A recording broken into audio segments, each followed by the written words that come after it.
Hey guys, my name is Loco Doco, the better looking host of Listen Loco, and you're watching Thorin's YouTube channel. Right, I'm here for an episode of Esports Mount Rushmore, an old series I used to do back in the day that I'm bringing back, where obviously I originally started it just as the premise of like, who is your Esports Mount Rushmore in whatever particular game? But what I realized really early on was even if you had different guests, that actually in most games isn't going to be that interesting because they're going to give the same like name. So for example, Nelson's from League of Legends. If it was just a pure Mount Rushmore, Faker, and then probably like, I don't know, fucking Mata and Uzia, it's going to be like the same three names every time. And you're really going to have one fourth person, or maybe you'll have the odd weird one. And even then, half it'll be people getting flamed. So what I changed my mind pretty quickly was I wanted it to be like a theme and then the Mount Rushmore of that. So I'll give you an example. Back in the day, I did one with like Froscorin, and I think she did, I can't remember if it was junglers or something from the LPL, like her LPL players that were the most key ones. And then also the key thing was, I also thought about even the premise of Mount Rushmore,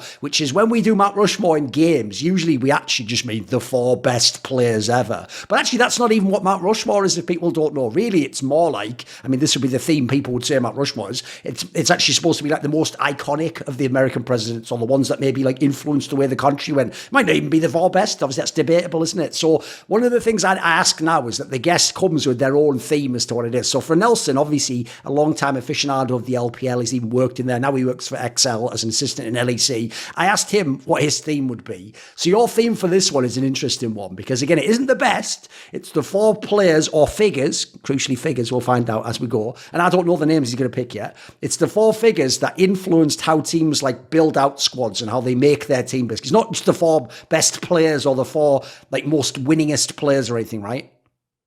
Yeah, I mean, I think I'll be talking about like the players who made the most impact in terms of like their performance in the LPL and how they made the LPL rethink the way they want to have certain types of players or the way they rebuild their rosters.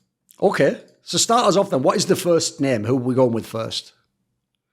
I mean, I think the first name would be, I mean, I think it's a common one, but for me, it would be Rookie. Okay.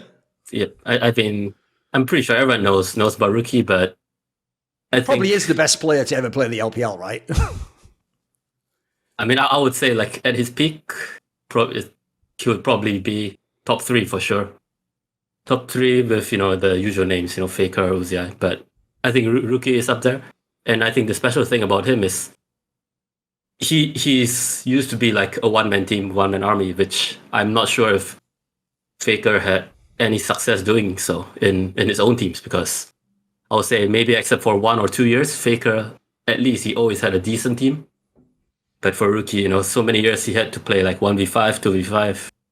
And even, I think even the year when they won Worlds or after they won Worlds, I wouldn't say he had 4 other teammates. I would say he had like maybe 2 or 3.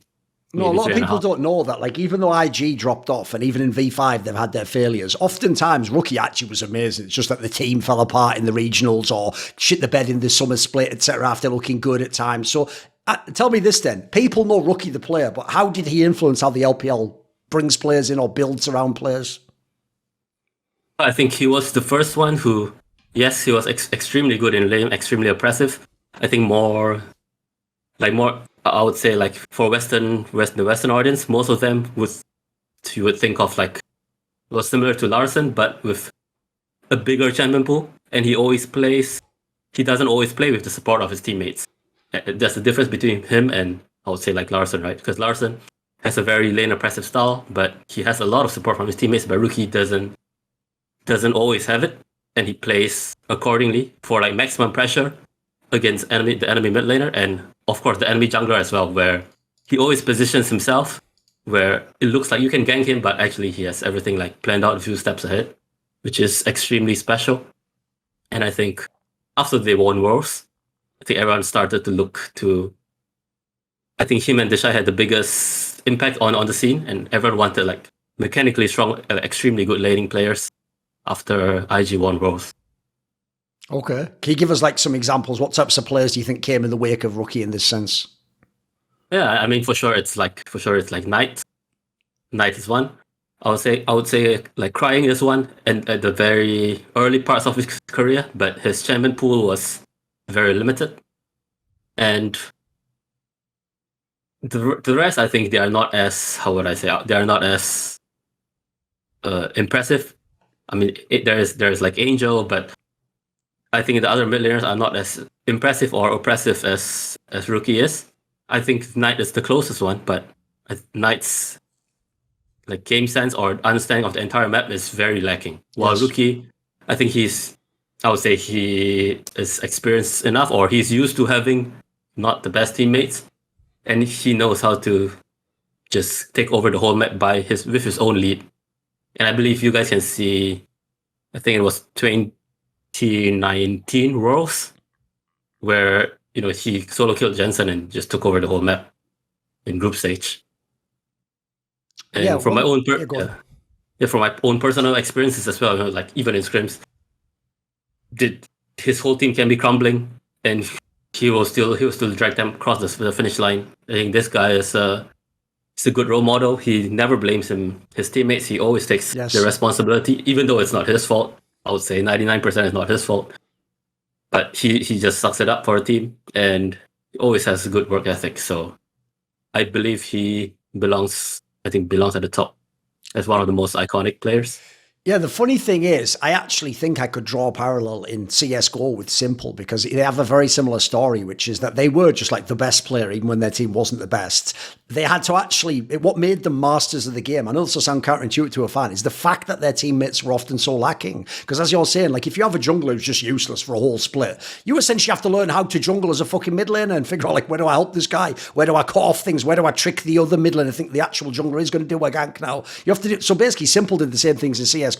He just learned like how to support a player, how to like play that guy's position as well and swap over. And basically, even though it's going to seem as a bit of a more different example because people know Simple was famous for being a bit toxic, that's the thing that later in his career he fixed, right? In interviews later, he wouldn't ever blame anyone. Spoiler, he still secretly thought that guy fucked up and should never be on the team. But he got smart enough to know you don't tell the guy that, you just think it in your mind and you figure out how to make it work. Because the thing I always thought was amazing, I used to joke about it, but I actually think this is how you allow teammates that are flawed to exist and get the most out of them. I always make fun of the fact that the Shy in interviews would talk like, yeah, and then me and Rookie were like really good, but then the rest of the team were just inting all over the map. And I was just thinking, like, if you're Rookie, it'd be like, really, homie? They were all inting, were they? It's like, you're inting me off these games. But I tell you what, the problem is, if you think how good the Shy is, if you just told the Shy straight up, that's you as well, you're fucking up. You might just ruin the whole, he might never give you those carry performances. It might fucking ruin the whole friendship, whatever fucked up thing he's got going on. Like, in a fucked up way, you have to sort of let some of these people think that they're doing an all right job. You can't be overly harsh when you're the star player, because you want them to play for you. You want them to think, oh yeah, Rookie's awesome. Oh, I love playing with that guy. I will listen to what he says. I will try and play around what he's doing. Like, there's a logic to that, right? Yeah, for sure. And it was like just an interesting like anecdote, I think, about the Shy. And just to say that he's not on my list, but I remember in like the regional finals in 2020 against LGD. I think on that day, I woke up very late, around 6 p.m. and I instantly sent a message to the coach of IG, like, hey, do you want to go for a drink to celebrate? But when I opened Twitch or YouTube, and I just noticed that they were 2-0 down or something. And what I heard later was that I think somewhere late in the series, the coach had to like kneel down and beg the Shy to pick Ornn for like 2 games. But I think that strategy didn't work for the final game, and then they just lost to LGD, which was quite a shame actually. Sure. No, like, by the way, that's also the contrast I think is unfair when people contrast like Faker with anyone. It's like, bro, Faker had some of the best coaches of all time. He had teammates that just listened to him. He had an org where everything ran through him. Like, because the other thing to say here is, I'm sure for Rookie, part was what was tricky as well, is this might sound weird to a fan, but to the Chinese orgs, they might really think, why would I need to get any extra players? I got you, Rookie. I'm paying you millions, mate. Like, just win me the game. Do what Faker does. Win me the World Championship. Like, they aren't necessarily going to, like, because he's Korean as well, and I know now he's got like fluent and all the rest of it, and he's been acclimatized. I'm sure it took many years before he actually was able to have say in the team and what he wanted to do and get some of the things his way, right? I think it was about 2018, or mainly it was like after, because initially it was Kakao and Rookie, and Kakao was like the bigger name, but after Kakao left IG, I think it was Rookie who had most of the say, and he was able to work with like coaching staff and the management to decide like what teammates he wants. Fair enough.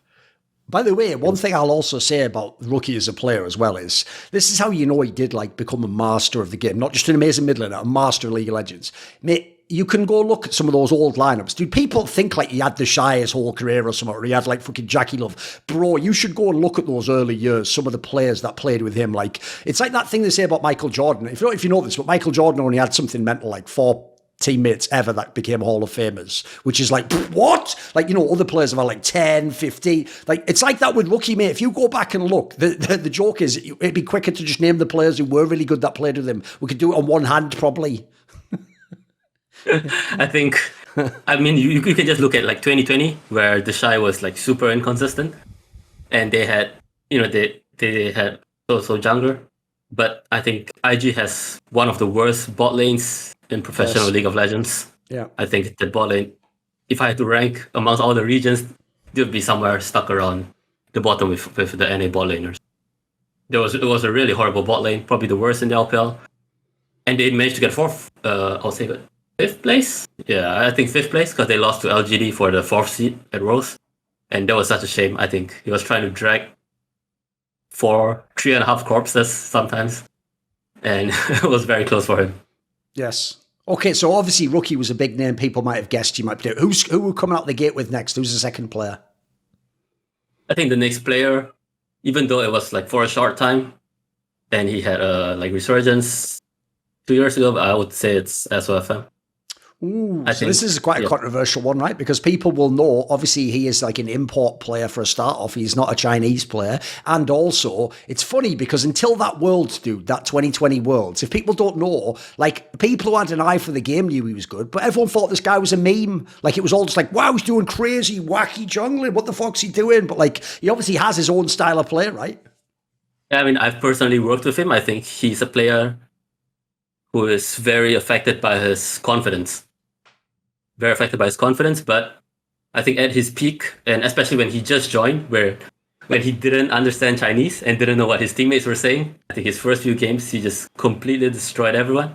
I think his first match was against Swift and Dade, the mid jungle, Swift and Dade. They were really good at the time, yeah, showing things. Yeah, they were decent, and he was, I think, the first one to time every single camp on the map. And even before the camp spawn, he would already be there waiting. Okay. And he would farm like 100 CS up, 150 CS up. So basically he was Kanavi before Kanavi was here. And I think for myself, I've worked with him and I've seen him as well be very proficient in every other role in the game. I think as far as I know, he played every other role except AD carry professionally. And even like, you know, the solo laners, which I had on LNG, they practice 1v1s with SOFM, and he is usually the one who comes out on top. So I think... Did that give him like a different understanding of the game, you think? Yeah, for sure. Because in his mind, I would say he already knows what's the matchup and how the matchup is supposed to play and whether he can win the 2v2. So there's actually a lot of like pre-match communication which you don't actually need to do. And I think something special about him is he does not use F keys a lot. Ah, okay. Yeah, because what he does is he looks at the minimap, and if the icon, you know, the icon of the champion just jumps, he knows like what movement ability or what movement spell you used and what's the cooldown. That's pretty impressive, yeah. I think that is very, very special of him. The other thing as well, like you sort of alluded to it there, because this guy had his own vision on how you path in the game, the joke is he's one of those players where it's like he plays a lot Fog of War. You'd think if you were the other jungler, like, what the fuck, how's he know I'm here? Like, he's already there for, like, he'll contest the buff, just be there to annoy you, fuck up your pathing, right? Yeah, I mean, there's like many, I would say right now it's basic strategies in LPL or jungling in LPL where he has a small lead over you and he will hit level 6 one camp before you. So he will just flip and invade, and if he wins the smite fight, he hits level 6, he wins the game there because you are level 5 as a jungler, and he will be level 6. And even if he doesn't win the smite fight, it's fine. There's like nothing is going on. So and all these like small things are things which are still not seen very often in Europe and NA, but it's something which I would say like the hard carry junglers in LPL do very often. You know, like Kanavi as of himself, sometimes Leyen from not sure which team he's on now, but yeah, like many junglers model or try to copy his playstyle, you know, like heavy farming, full timing of camps, but I think there are still some things which like, some junglers don't get. Because as far as I know, Aliola tries the same and Inspired as well, but I don't think they can even team fight as well as him because his understanding of every role, every champion is too deep compared to the other junglers, which I've known so far, or at least in the West, and maybe Kanavi. Yeah, and that's also another part that people might get lost on. Like, one, I know the historical, it's actually the junglers that ruined the whole rep of the fucking LPL because everyone just thought, oh, they just can't all the time, they just dive in the towers, like, which is obviously like such an over exaggeration, but it is true as a general tendency, right? There are a lot of gank junglers, like famously, people just pick Lee Sin forever, no matter whether it's in meta or not, like, just I'm going in, boys, on the queue. But if you notice, if a lot of people do that, logically in the meta game, a counter will be being a really amazing pathing farming jungler, hence Kanavi was the MVP of the whole league, if you don't know, guys. SOFM had success, by the way, on teams where sometimes his mid laner would be a complete bomb, someone you'll never hear from again who played for like 2 years or something. Whereas, like, the thing I think about players like that as well is, like, the reason why they're all so fucking godlike is because not only can they get their farm off, but they understand what's going on with their lane, so their lanes aren't just getting perma-ganked all day long while they're farming. And then crucially, and this is the old Claylove strategy, which is why he was the most unique jungler in the LPL, if you can actually power farm and then get to the team fight and you are good at team fighting, it's like your team has like another half carry. You're just going to do so much damage. You're going to be able to fuck up the other guy. You can beat him an item ahead, maybe. In the old jungle method, obviously. I would say he is like one of the best team fighters I've seen in my life. Because I think he has something which most players lack right now, which is patience. I think everyone just wants to pull the trigger or they want to engage, but he's one of the few junglers who would stand still and press S until like the AD carry starts to attempt to do damage and then he will engage. And these are like small things which I think people know, or, you know, I've told to some players, but it's not easy to have like the trigger discipline on stage. Yes. Like, if people don't know, this is a guy where you think of SOFM, like, look, obviously everyone plays Lee Sin in the LPL. This is the guy, though, who would be on the fucking Jarvan and get the perfect fucking Cataclysm onto the right carry. He's going to be on the Gragas and displace the right carry with the fucking barrel. Like, yeah, as you say, like, sometimes junglers themselves, I think, just think they're just like fodder. And they're just like, I just go in and then the team follows up. It's like, no, it's if you're Gragas with the ult there, you're almost playing it like Orianna. You're trying to like get the perfect fucking ult off. That's going to win the whole fight, right? Yeah, I mean, for sure. And I think team fighting as a jungler is an art which is missing from many teams. Yes. And actually, is missing from every region unless you're one of the top few junglers. And I feel like I think everyone can learn from him, especially from his team fighting, because he definitely is the first one to be so good at team fighting and so good at tracking camps and tracking the enemy jungler. And I think over the years, especially like in his time in Suning, he has evolved as well, because when he realized that jungle is maybe not as strong as before, he also knows to help his teammates.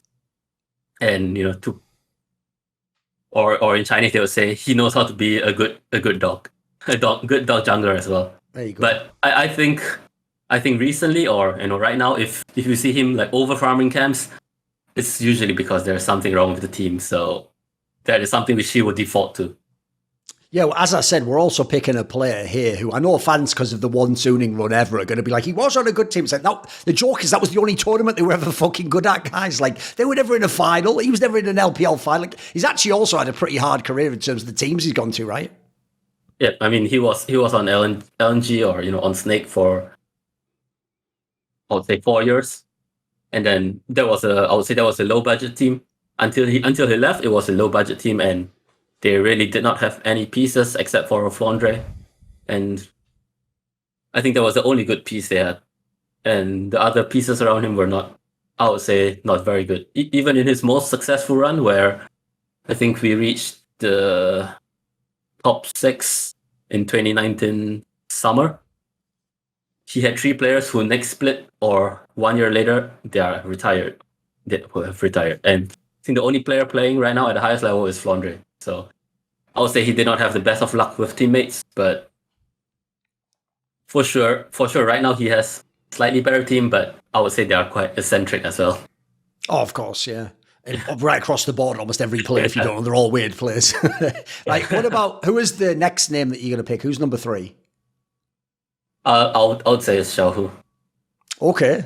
So here's the thing. On this angle, I mean, I think this is actually perfect timing because this video will come out like reasonably soon. The reason why it's perfect timing is because, like, dude, I know half of the Chinese stuff is memes, but they also, like Korean fans, are really harsh when you lose, and they will just be like, they won't just say you did bad. They're like, you're shit. Fucking never trust this guy again. And so, dude, I was breaking my heart reading those Chinese reactions to RNG's performance at this Worlds because it's like this guy's never actually going to get, like, you know, in English we say like his flowers. He's never going to get like the love he deserves because what a fucking amazing player. I was trying this the other day. I was trying to think of great Chinese mid laners. Mate, the list is so short, it's mental because it's all the Koreans, isn't it? It's like basically it's like Cool, maybe Messiah, and then we're going like, and then it's just Xiaohu. Like that's it. Like who else is it? Like there's no one else who's like an all-time great player for mid lane. Is just Korea in fucking LPL. Then you have this guy, and dude, he's in like the best teams in the world. He's winning MSI over and over again. He swaps to top lane. He's fucking one of the best. Then he's a shot caller. This guy's the fucking. If I was Chinese, this would be my favorite player. Now that Uzi has retired, dude, this would be my hero. You know what I mean? I mean, I think firstly, it's like he's also a player with no ego. He has no ego, and he can play every role. Like he was playing like I would say, you know, roaming mid, supportive mids, similar to Doinby, but before Doinby got huge. And he has shown that, you know, he can also play the carry mids. He can also dictate the tempo of the games. This year, last year, and I would say, I think what makes it like more impressive is how he plays the side lane. I think he's probably the best player in the world. If you put him in an even game on a champion which can, even game on a normal champion, he can even split push side lane with Syndra, and he doesn't make mistakes on the side lane. And I think many teams, they just study how he plays the side lane because he knows when to pressure. He knows when to overextend on purpose, so that even if he gets caught, you know, he wastes a lot of time. His team can do a lot of stuff on the other lanes. And I think the main thing is also he is the main shot caller as well, and that is like very impressive. And if you have seen like real, RNG the last few years especially is basically one off macro, right? They haven't had the strongest laners. They've very rarely had the strongest laners ever. I would say they have been, or they used to have been, but there was like half a split, and I mean, that was just for a short while, and I think I wouldn't say they're a very explosive team, but I think they're extremely good and in team fightings, in macro, rotation, and how he uses his own, let's say he's pushing top lane, how he uses his top lane priority or top lane pressure to translate to other parts, especially like bottom side of the map, middle part of the map. And I think that's very impressive. And even at Rose this year against T1, I felt that he played better than Faker in 2 out of 3 games. But I mean, it looks like his team was not good enough to win. Sure.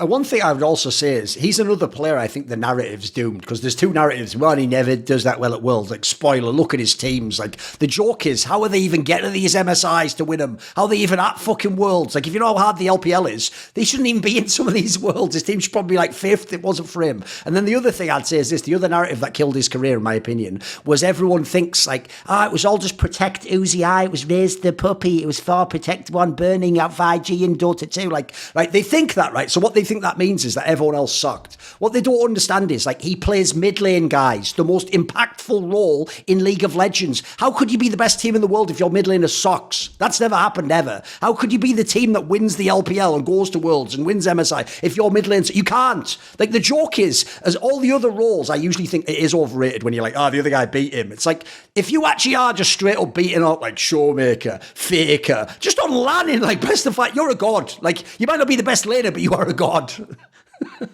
I mean, I think he's probably one of the most like flexible players. Probably, I would say, like a greater version of Perks.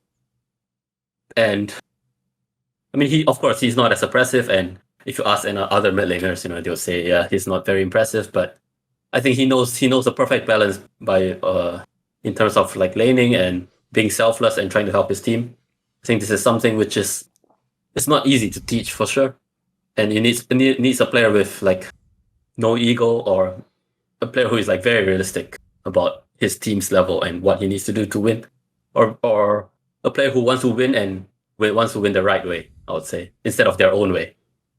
Oh, by the way, on that point, that's one thing I always give him mad props for as well, dude. I thought it was just because he was on an Uzi team, and if people don't know Uzi, probably one of the greatest players ever for just being able to get everything his way, no matter what the meta is, get all his picks and all the fucking attention. So I thought, right, he's just accommodating Uzi. It's when he didn't have Uzi anymore, and I was like, dude, he still opts into the Galio. He chooses to play Lissandra out of choice. Like, mate, this is the way you normally don't do that if you're a fucking star player, if you're the mid lane. Like, you do that if you have to. Like, he's doing that to win.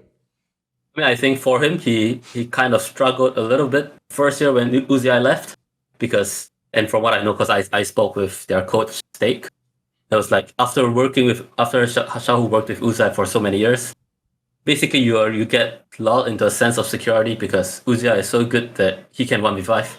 Because basically RNG in the past, they were playing like tank top laner, tank mid laner, a dog jungler, and it's Uzi against the world.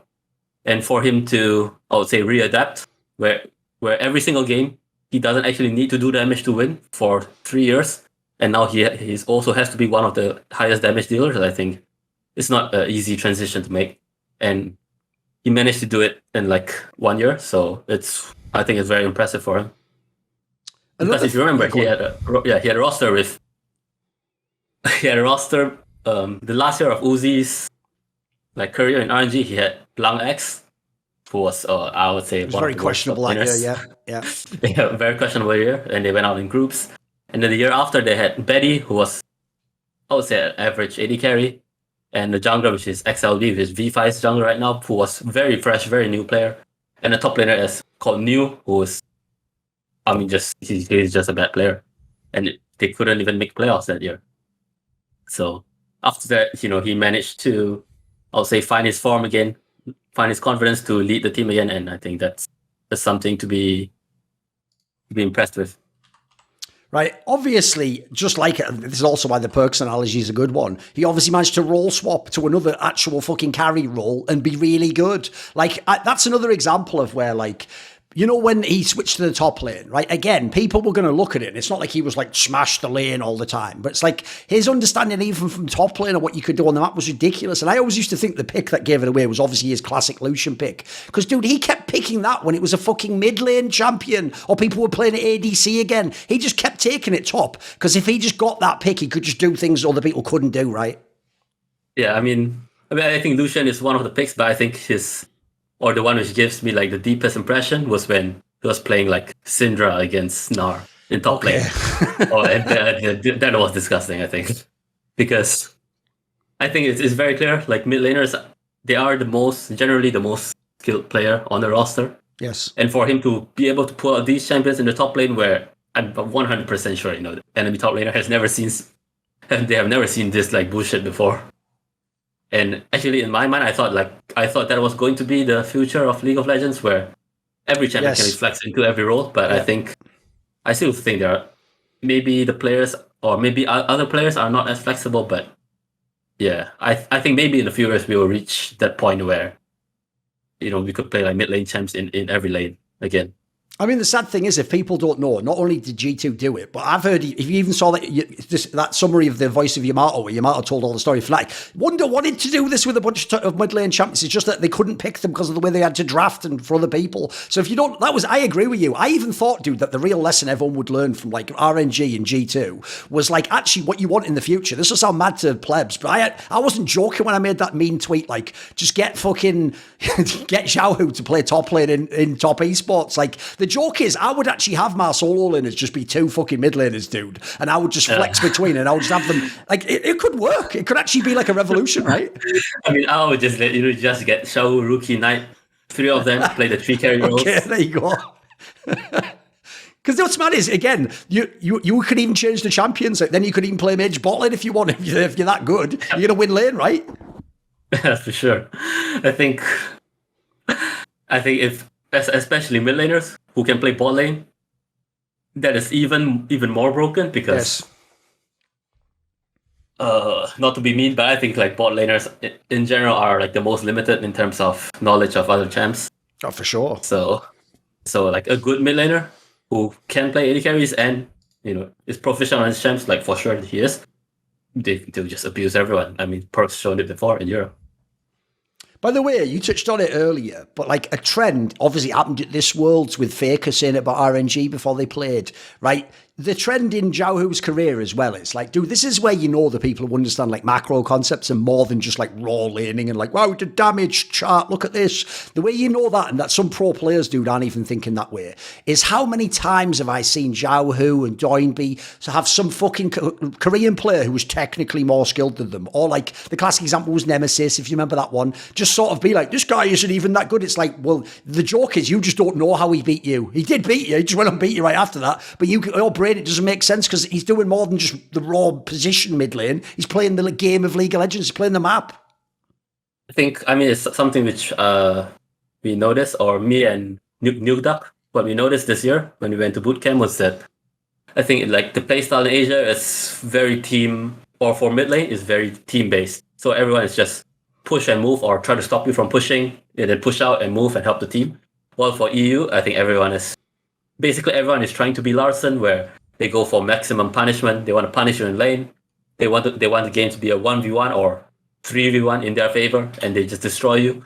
And I think that's the main difference, or like mid lane in the West, or I would say in Europe and in Asia. So I guess that's the reason why like maybe some European mid laners think that, hey, Doinby is not that good or Xiaohu's not that good. By the way, spoiler, both of those also players where you can put almost any players around them, even bad players, and they will not only make that player look good, the team will be like relevant. Like, I always think the mad ones on the Doinby ones is when he wasn't even that skilled at laning. Mate, he used to make actual miracles work with those early teams. And some of those Korean junglers, dude, the joke was he just gave him a Korean, like, a fucking Lee Sin player, and he would just make any of them look fucking sick. And then they all got jobs. I always thought they should have paid him like a tithe, dude. He got so many people a job after the year they played with Doinby. And half of them got exposed. They just found out not to be good junglers. Yeah, I mean, even other roles, right? Like, I think what team was he on? I think he was on the same team with SML. Oh, he was on Rogue Warriors with SMLZ. Yes. And SMLZ, after that split, everyone thought, he was like top 3. It's going to be the next Suzy Eye, that's what everyone said. Yeah, top 3 AD carry. Let me think. Top 3 AD carry, and then six-figure salary, 6-figure like US dollar salary, with a huge signing fee in his next contract, and this guy just never did anything meaningful again. Yeah, and I think that's insane, because I think for Doinby he knows, or like this, like off topic, but for Doinby or like for players like Xiaohu, they know how to win. They know how to use their teammates. I think this is I would say it's a special skill, where you know how to use your teammates to make sure that you can win the game. Yes. Right. What about this? As I hinted at, like, what I do is I don't tell the guests to tell me the names, but Nelson did tell me that, like, not all of the 4 people are players. So I purposely said figures before. So who is this 4th figure? Presumably it's like a head coach, right? Yeah, I mean, I would say the 4th figure is Kenju. So he is coach of RNG right now. Okay. Last year he was coach of EDG, and personally for myself, I've worked with him for about 1 year, 1.5 years. And I mean, if you guys look at the teams I've been on, or the coaches I've worked with Kabe, who was on RNG, worked with Grabs and Youngbuck, so two of Europe's best or most accomplished coaches. I think none of them are even close. I think Kenju, in terms of, I'll say the whole package, in terms of game knowledge, in terms of handling the players, like emotional and mental well-being, and drafting, I think he's clearly the best out of all the coaches I've seen so far. Go on, then give me the reasons why. Like for example, are you alluding to the idea? Like, was he a big part of why EDG was able to win Worlds? I think definitely, for sure. I think first he was a big part that to build the roster on EDG, because the year before I think EDG didn't make playoffs, or they got like 8th place or something. So they played they placed extremely badly. They replaced AD carry which I would say was an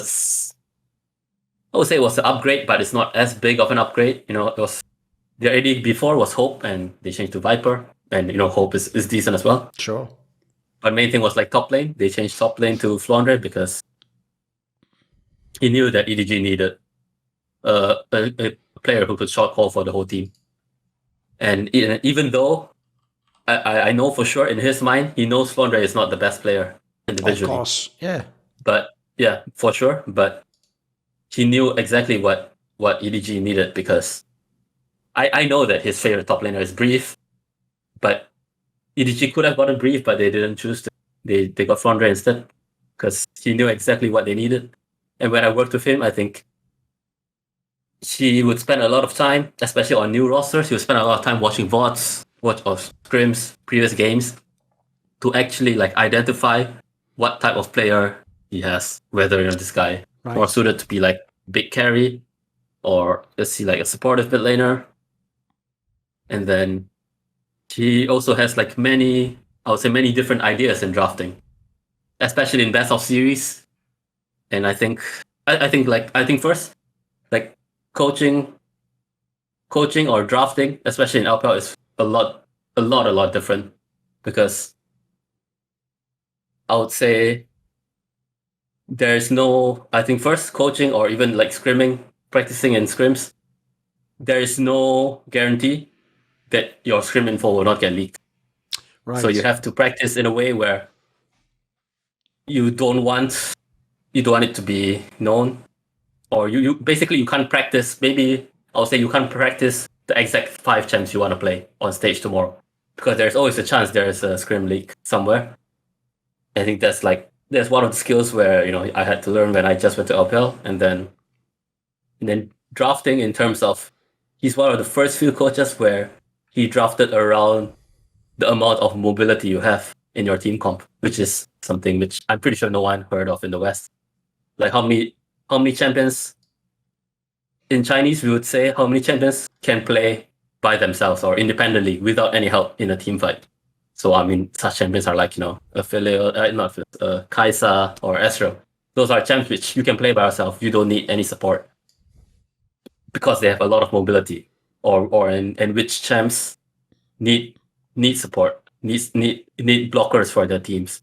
And I think this is something which not many people think of, at least in the past. Maybe like in the recent years, you know, the last 1-2 years, people are thinking about it, but this guy, he was thinking about it ever since like 2018, 2019. And like a fun fact or fun anecdote is that I would say he's also considered like a student of Aaron from EDG as well. Oh, that's pretty cool, because if people don't know, like that could have even been a name if you'd been more old school. You could have picked for this list. I actually think for real, if I had to pick the guy who took LPL from being like really good players to like go and compete with career, there was the Aaron guy. If people don't know, he was not only in World Elite, he then did EDG and all those early years with Nami and then straight into Deft. Like, so it makes sense. Like this was another guy who's like a visionary, right? Yes, exactly. And I think like he was also one of the few coaches who abused timers. So I'll say, I mean, everyone knows the concept of like tempo. Yes. But this guy was abusing this concept since like 2019, where he made sure that every player knew how many seconds it took to walk like from base to mid tier 1, base to the enemy race, so that you can always like use it on stage. You have to abuse like every small advantage, even if you're like 1 second faster than the enemy. You could use it to like rush to a certain bush and camp there, you know. And this is something which I still think is very important and not used as much in competitive League of Legends at the moment. Sure. I mean, one thing I would say as well, that I can see why you picked this guy as well, is because, as you say, EDG had gone to the period where they were never going to win again. They weren't even a top org in terms of like the players they were getting. Yeah, even when they got Viper, like that looks like a slam dunk to everyone now because he became like the best fucking ADC in the world. At the time, everyone was like, that's a bit of a gamble. He's like a Korean player. I wasn't doing that well. Griffin was years ago. Like, one thing I'd say, if you look at last year's EDG, it's why I even had them having a chance to go to the semis this time. What a fucking amazingly put together roster. Like the balance across the this roster. It's why they are the chameleon. They can just play almost any type of opponent, any type of style. If you draft correctly, like you're saying, you can match up with pretty much anyone. Like, it's not a team that's obvious on paper. Like, these aren't like the 5 best players at each position. But what a fucking well put together machine. And actually, I think this year, without that guy, mate, you also see that it wasn't just the 5 best players. Because you know what? If people don't know, the JJ guy wasn't even that good in the LPL before they went to Worlds last year. He really, definitely wasn't that good this year. Like, some of these players, Flandre was never a star player for like 4 years or something. Like, it was ages ago he was the carry top laner. Like, it's just that he knew what you get out of these players and how to make them fit together, right?